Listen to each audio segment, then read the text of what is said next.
Shalom, selamat pagi, salam sehat buat kita semua. Mari kita mendengarkan suara Tuhan. Kita berdoa. Allah Bapa yang baik, yang penuh kasih, atas segala berkat Tuhan, kami mengucap syukur kepadamu. Kami mau mendengarkan suara kebenaran firman Tuhan. Dalam nama Tuhan Yesus Kristus, kami berdoa kepadamu. Amin. Ayat harian kita Sabtu tanggal 25 Oktober 2025 yang tertulis dalam kitab Ayub pasal 33 ayat 13 sampai dengan ayat 14.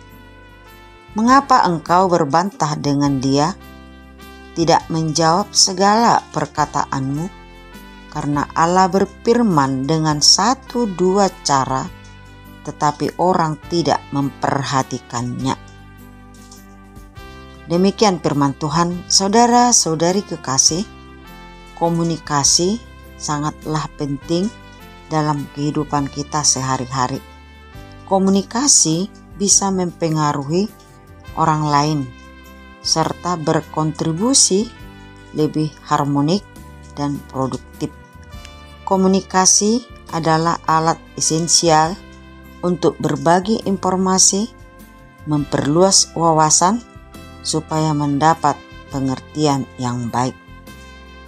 Setiap saat Allah berkomunikasi kepada manusia ciptaannya.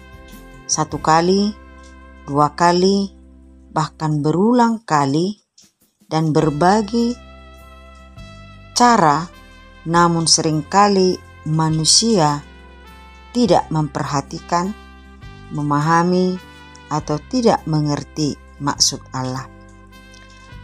Saudara-saudari kekasih, ayat renungan hari ini, Ayub mempertanyakan penderitaannya kepada Tuhan. Karena dia merasa tidak adil dan tidak memahami mengapa seorang yang saleh dan tidak berdosa harus menderita. Memang menurut pemikiran akal sehat manusiawi, siapa yang mau terima orang yang tidak melakukan kejahatan tapi harus menanggung penderitaan berat? Allah mau mengkomunikasikan kepada kita bahwa penderitaan tidaklah akhir dari segala-galanya.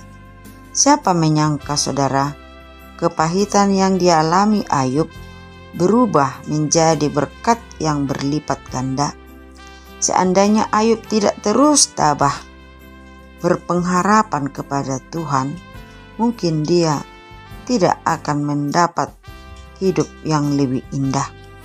Saudara kekasih, kita sering juga mengalami seperti yang dirasakan Ayub, ketidakmampuan mengerti, mengalami keadilan Tuhan. Kita sering berkata, kenapa harus mengalami pergumulan yang sangat berat? Terkadang kita, saudara, mempertopengkan kebaikan yang kita lakukan untuk mengelak rencana-rencana Tuhan dalam setiap perjalanan hidup kita. Mengapa engkau berbantah dengan dia, tidak menjawab segala perkataanmu? Tidak ada kesempatan bagi kita untuk membantah, berdebat, mengeluh tentang apa yang sudah diperbuat Allah dalam hidup kita. Kita hanya diberikan kesempatan untuk mendengarkan, memperhatikan apa yang disampaikan lewat firman-Nya. Saudara-saudari kekasih, banyak cara Tuhan mengkomunikasikan kehendak Tuhan kepada kita. Bisa lewat peristiwa yang kita alami, pergumulan berat, menguji iman kita, sejauh mana kita berserah diri kepadanya seperti Ayub. Bisa juga lewat berkat melimpah yang kita terima. Apakah kita mensyukuri berkat Tuhan atau menjadi lupa diri? Dan bisa juga kita mengkomunikasikan kehendak Tuhan lewat mimpi. Bisa juga kita lewat nasihat-nasihat dari saudara-saudari kita, sesama kita yang memberikan nasihat, memperingati hidup kita.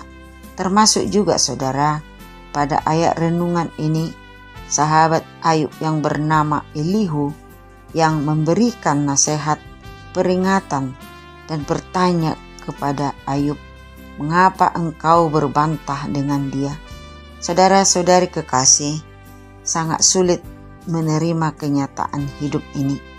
Seringkali kepahitan hidup membuat kita putus asa, hilang pengharapan, tiada lagi semangat hidup. Kita tidak tahu apa yang akan terjadi ke depan. Seandainya kita tahu, mungkin kita mengatur strategi kehidupan ini. Namun hanya Tuhan yang tahu apa yang akan kita alami ke depan.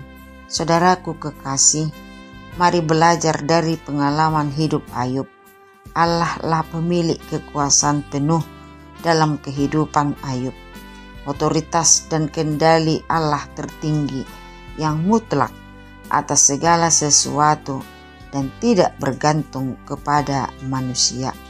Ketika kita mengalami penderitaan saudara, asal percaya kepada Tuhan.